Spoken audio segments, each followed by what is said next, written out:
been 11 years since TSA prohibited knives on airplanes, and in those past 11 years, we have had 0 incidents involving knives on planes, 0 attempts. That number cannot get better, but it can get much worse, as we saw on September 11th. I'm concerned about the safety of not just passengers, but also our flight crew, who serve our passengers and keep them safe as well. As a member of the Committee on Homeland Security, our committee is tasked with overseeing TSA, and in response to TSA's decision, I led a letter to TSA, and I was able to receive 132 other signatures on that letter asking TSA why they would proceed in this matter involved.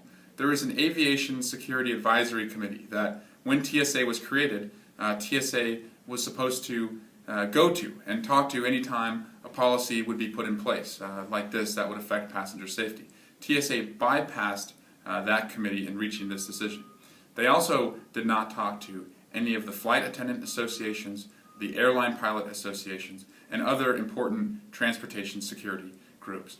For that reason, our letter asks that TSA go back to the negotiating table, talk to these groups, learn how this is going to affect flight crew and passenger safety. For example, TSA recently created the Trusted Traveler program, where individuals, for a small fee, can submit themselves to a background check, and if they pass the background check, they are able to fly on TSA, they're able to fly through the TSA lines, going through the security lines with much fewer restrictions than other travelers who do not submit to the background check. What I would suggest, if TSA is determined to allow knives on planes, is that we first start by only allowing these trusted travelers to carry knives on planes. Now, I'm wholly opposed to allowing knives on planes, but I think if TSA wants to move forward, this would be one way to do it. You can close a lot of ground very fast and act very swiftly with a knife. That's what concerns me most about the knife. And as we saw from September 11th,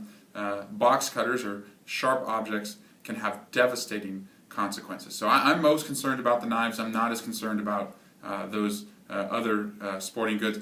I don't think it makes sense to say 2 golf clubs are allowed on board. I don't know any golfer who has 2 golf clubs in his bag, and I think that just shows how little thought went into this policy.